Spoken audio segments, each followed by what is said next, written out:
네, 이번 시간은 박성훈 시사평론가와 함께합니다. 지금 연결돼 있습니다. 안녕하세요.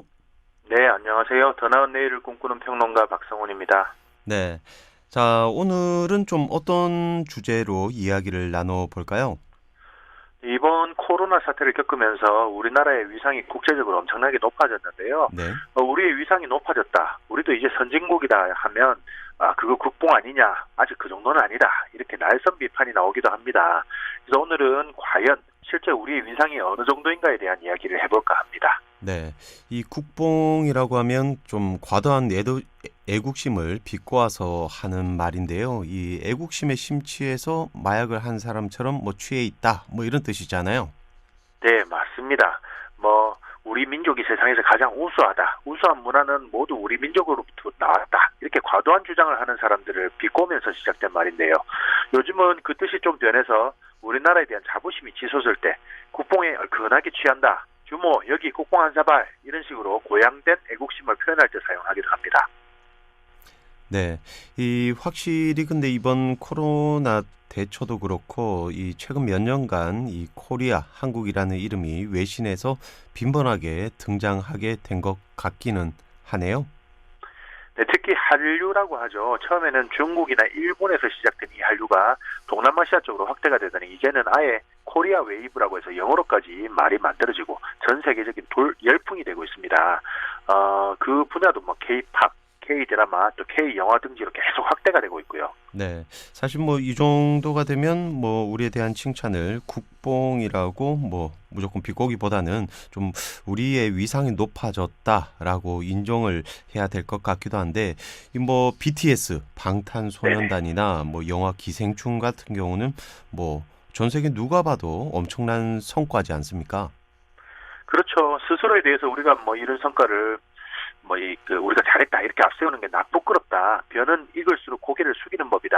이렇게 좀 자제를 해야 된다고 타이르는 정도라면 그나마 이해를 할 수 있겠지만 성과 자체를 부정하거나 별것도 아닌 일로 들떠서 법석을 떤다. 이렇게 스스로 깎아내리는 건 아니라고 봅니다. 네, 그렇죠. 이 너무 자기 자신을 대단하게 여기면서 자만에 빠지는 것도 문제긴 하지만 또 반대로 너무 또 자기 혐오에 빠진 것처럼 자기 자신을 또 비하하는 것도 문제가 될 것 같네요.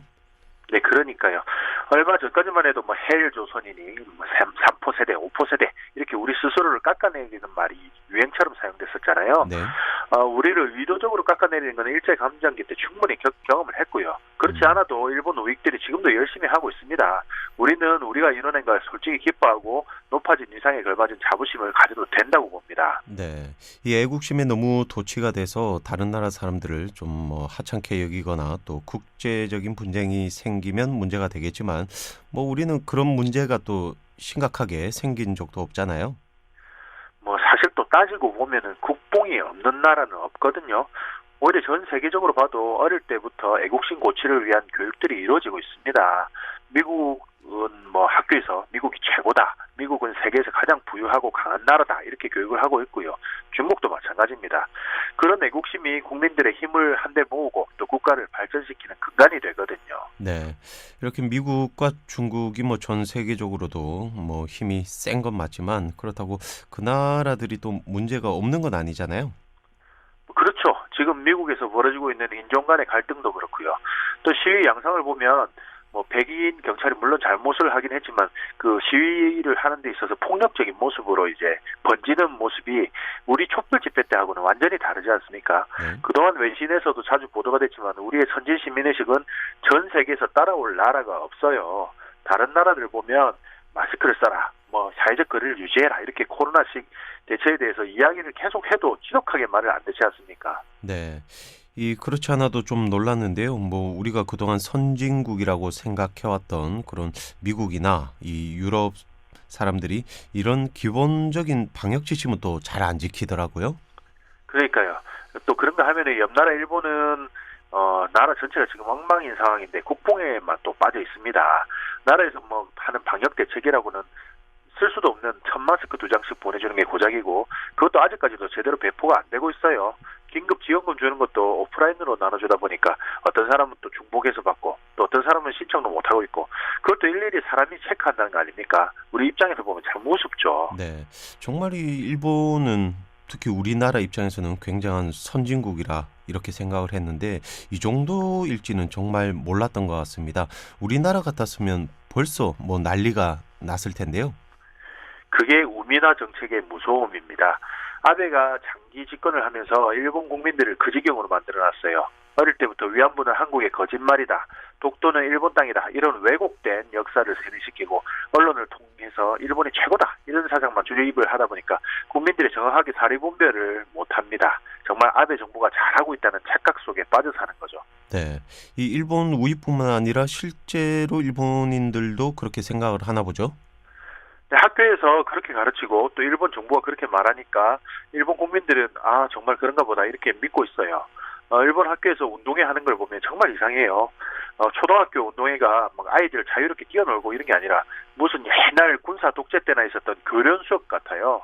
군대 제식 훈련하는 것처럼 아이들이 대회를 만들고 발 맞춰서 걷고 이런 걸 합니다. 네, 마치 뭐 북한 이야기하는 것 같은데 일본의 산업 구조나 행정이 이 옛날 그대로 머물러 있는 게 다 이유가 있는 것 같습니다. 이 학교가 그렇다 보니까 일본 사회 이 자체도 발전하는데 좀 한계가 있을 수밖에 없겠네요. 그러니까 그 잘못에 대한 책임이 누구한테 있겠습니까?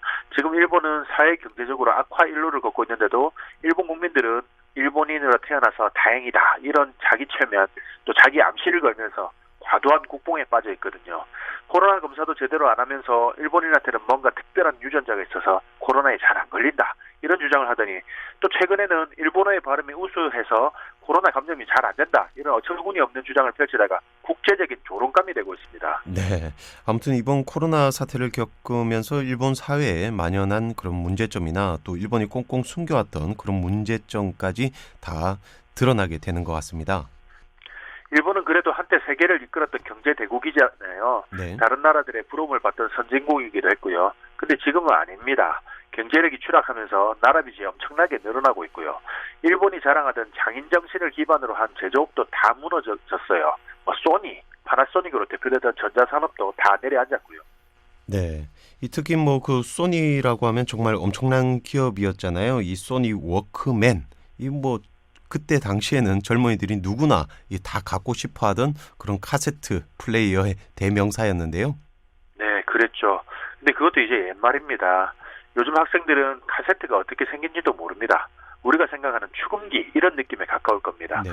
반도체도 우리한테 추월당한 지 오래고요. 또 조선업계도 우리와는 비교가 안 되고 있죠. 조선업은 우리와 중국 이렇게 이강 체제에서 일본은 겨우 명맥만 유지하는 수준이었는데 그나마도 이제는 몇 안 남은 일본의 조선소들이 문을 닫고 있거나 아니면 닫을 예정입니다. 네. 그렇지 않아도 최근에 그 뉴스를 보니까 카타르로부터 이 LNG선 100척을 또 수주했잖아요. 네, 우리는 그렇죠. 근데 그렇지 않아도 일본이 그 소식을 접하고 큰 충격을 받았습니다. LNG선을 처음으로 만든 게 일본이었거든요. 네. 근데 이제는 기술이나 가격 경쟁력 부분에서 우리하고 비교가 안 됩니다. 이 조선업이라는 게 단순히 경제적인 측면으로만 볼 수가 없는 게 역사를 보면은 바다를 지배한 나라가 세계를 지배해 왔거든요. 조선 산업은 군사력과도 직결이 되기 때문에 굉장히 중요합니다. 근데 이제 우리한테 일본이 완패를 하게 된 거죠. 네. 그런데 여기다가 일본 자동차 업계도 굉장히 어렵다면서요? 일본 수출에 있어서 우리나라의 반도체와 같은 역할을 하는 게 바로 자동차인데요. 작년부터 토요타도 매출에 큰 타격을 입고 있고요. 또 닛산도 적자 폭이 엄청납니다. 이 닛산차가 워낙에 안 팔리다 보니까 우리나라에서도 철수를 한다고 보도가 됐죠. 네. 일부 언론에서는 불매 운동의 성과다 이렇게 보도를 하는데 꼭 그렇게만도 볼 수가 없습니다. 이게 닛산은 우리나라뿐만이 아니라 러시아, 스페인, 인도네시아 등지에서도 한꺼번에 철수를 하고 있거든요. 네. 이렇게 일본의 주요 산업이 굉장히 힘든데 그러면 이제 일본은 뭘 먹고 사나요? 곧 망할 것 같기도 한데요. 이 부자가 망해도 3대 간다고 그동안 벌어놓은 돈으로 겨우겨우 먹고 살고는 있습니다. 해외 부동산으로 버티고 있는 중이죠. 하지만 새롭게 타겟책을 찾지 않는 한은 결국은 쇠락의 길을 걷게 될 겁니다. 세계 3대 투자자인 짐 로저스는 일본이 수십 년 내에 망하게 될 거라고 여러 차례 경고를 날리고 있거든요. 네. 그런데 이 짐 로저스 이 최근에 일본 주식들을 사들였다고 하던데요. 그거는 최근에 일본 주식이 워낙에 떨어져서 시세 차익을 노리고 일시적으로 매입을 한 것일 뿐이고요. 일본의 미래는 여전히 암울하다고 계속 강조하고 있습니다. 근데 왜 그렇게 일본의 미래가 암울하다라고 전망을 하는 겁니까? 결국은 빚이죠. 일본의 나라 빚이 세계에서 가장 많거든요. 빚 무서운 줄 모르고 지금도 계속 늘리고 있고요. 이게 터지면 일본은 감당하지 못하는 사태에 직면하게 될 겁니다. 네, 이건 우리나라도 좀 마찬가지인 것 같은데 이번 코로나 사태로 국가 빚이 또 늘어났잖아요. 우리도 이게 문제가 되는 거 아닌가요? 우리나라의 경우는 돈의 흐름이 막혀서 자영업자나 또는 소상공인들이 무너지는 걸 막기 위해서 조치를 한 건데요. 우리는 재정 건전성이 아직 괜찮은 걸로 평가받고 있습니다. 다행히도 우리는 방역 물품이 또 꾸준하게 수출이 되고 있고 또 반도체하고 자동차의 수출 전망도 밝은 편이거든요. 코로나 위기에서도 빨리 탈출할 가능성이 굉장히 높아요. 그러다 보니까 다른 나라에서도 우리의 모습에 계속 주목을 하고 있는 거고요. 네, 정말 그런가 보다 싶은 게 이 미국에서 또 우리를 선진국들만 가입하는 G11, 이 G11에 또 가입하는 걸 권유했잖아요. 네, 이 트럼프 대통령이 문재인 대통령한테 전화를 해서 우리를 G11에 초대를 하고 또 혹시 브라질까지 가입시키는 건 어떠냐 이렇게 의견을 묻기까지 했다고 하죠. 네, 우리 입장에서는 기쁜 소식이긴 한데 우리가 또 너무 잘 나가면 또 주변 국가들의 견제를 받게 될 것 같기도 합니다. 이 일본에서는 만약에 우리가 G11에 들어가면 오히려 한중 관계에 있어서 어려움에 처할 거다라고 보도를 했다고 하더라고요. 그게 일본이 바라는 바죠. 근데 우리가 남의 눈치를 보거나 지금 일어나지도 않은 일을 미리 걱정해서 좋은 기회를 차버릴 필요는 없잖아요. 우리의 국격이 대외적으로 인정을 받고 또 그에 걸맞은 위치에 오르면 그에 상응하는 협상력을 얻을 수가 있습니다. 또 한중 관계가 이전하고는 또 다릅니다. 코로나 이후로 중국의 기류가 많이 달라졌거든요. 네, 많이 바뀌었나요? 네, 코로나 때문에 세계 각국이 중국인의 입국을 막을 때 우리는 안 막았잖아요. 네. 또 각국에서 코로나 확산에 대한 책임을 두고 중국을 비난하고 또 거기에 관련된 소송이 줄을 잇고 있는 와중에도 우리는 정부 차원에서 중국을 비판한 적이 한 번도 없고요. 중국에서 봤을 때는 우리의 이런 모습이 얼마나 고맙겠습니까? 신뢰를 넘어서 일종의 감동도 있었을 겁니다. 네, 이 중국이 우리의 고마움을 좀 알아주면 좋을 텐데요. 어쨌거나 우리가 G11에 들어가서 이 세계 선진국 대열에 또 합류를 할 수 있게 된다면 좋을 것 같네요. 자, 이제 시간이 다 됐는데 마지막으로 한 말씀 해주시죠.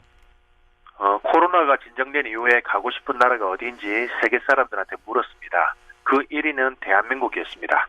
대한민국이 전 세계 사람들의 마음속에 희망과 동경의 나라가 되고 있습니다. 네, 오늘은 여기까지입니다. 지금까지 박송훈 시사평론가였습니다. 말씀 감사합니다.